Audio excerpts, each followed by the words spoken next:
बच्चों, आज हम लोग गोली दर्पण से प्रतिबिंब बनाने के नियम के बारे में अध्ययन करेंगे। किसी वस्तु का गोली दर्पण द्वारा प्रतिबिंब बनाने के लिए निम्नलिखित 3 नियम हैं, परंतु प्रतिबिंब की स्थिति निर्धारित करने के लिए इनमें से किन्हीं 2 नियमों को प्रयुक्त किया जाता है।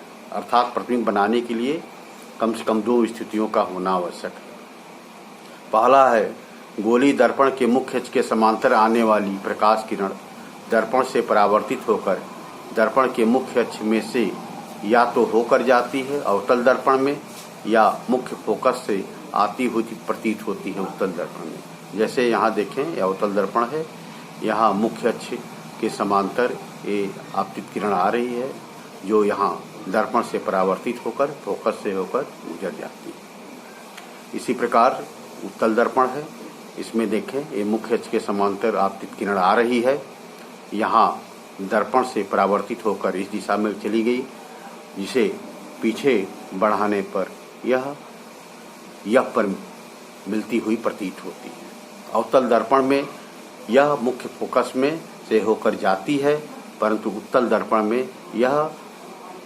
फोकस से आती हुई प्रतीत होती है। सेकेंड, मुख्य फोकस से होकर जाने वाली अवतल दर्पण में अथवा मुख्य फोकस की ओर जाने वाली उत्तल दर्पण में किरण दर्पण से परावर्तित होकर मुख्य अक्ष के समांतर हो जाती है। यहाँ देखें, ये मुख्य अक्ष है और मुख्य अक्ष पर स्थित बिंदु F है। ये किरण मुख्य फोकस से होकर आ रही है जो दर्पण से परावर्तित होकर के समांतर हो जा रही है। अवतल दर्पण में समांतर वास्तव में हो जाती है। इसी प्रकार से यहाँ देखें, उत्तल दर्पण है, यहाँ मुख्य अक्ष के समांतर ये किरण आपतित हो रही है जो कि इस दिशा में चली जा रही है। इसको पीछे की तरफ बढ़ाने पर यह फोकस यह से मिलती हुई प्रतीत होती है। तीसरा नियम है कि वक्रता केंद्र की ओर जाने वाली अवतल दर्पण में अथवा वक्रता केंद्र की ओर जाने वाली उत्तल दर्पण में किरण परावर्तन के पश्चात अपने मार्ग पर वापस लौट आती है। जैसे यहाँ देखें, यह किरण वक्रता केंद्र से होकर जा रही है, इस दिशा में आ रही है और पुनः ये तीर का निशान बता रहा है कि उसी दिशा से पुनः वापस हो जाती है। इसी प्रकार से यहाँ उत्तल दर्पण में देखें कि इस प्रकार से आई और पुनः यहाँ से वापस हो गई।